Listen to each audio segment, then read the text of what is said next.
Hey guys, welcome to the channel. ఈరోజు మనమైతే పుదీనా కొత్తిమీర చట్నీ చేయబోతున్నాం. దానికి కావాల్సిన ఇంగ్రీడియంట్స్ అయితే ఇవే అండి. తర్వాత ప్యాన్ పెట్టుకుని 2 టేబుల్ స్పూన్స్ ఆయిల్ అనేది యాడ్ చేయాలి.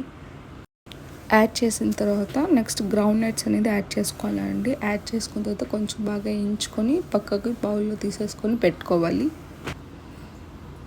తీసుకొని పెట్టుకున్న తర్వాత కొంచెం గార్లిక్, 2 పచ్చిమిరపకాయలు, తర్వాత 2 ఆనియన్స్ అనేది యాడ్ చేసుకున్నాను.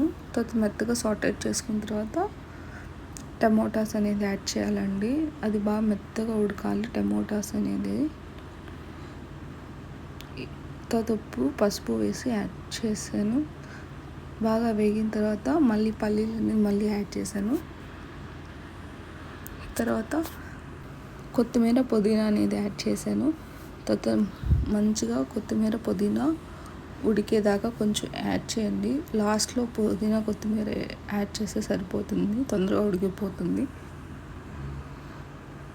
అలా ఉడికిన తర్వాత కొంచెం చల్లార్చిన మిక్సీలోకి తీసుకున్నాను. నేను మొత్తం మెత్తగా అనేది పేస్ట్ అయితే చేసేసుకుంటున్నాను. వాటర్ అన్నీ పోసుకొని కరెక్ట్గా మెత్తగా పేస్ట్ చేసేసేయండి.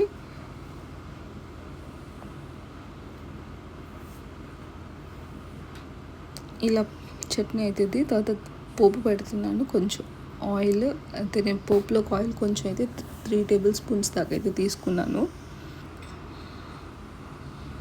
తర్వాత 3 టేబుల్ స్పూన్ ఆయిల్ అయిన తర్వాత ఆవాలు, జీలకర్ర, గార్లిక్ నేనైతే ఫస్ట్లో వేసుకున్నాను కాబట్టి మళ్ళీ పోపులు అనేది యాడ్ చేయలేదు.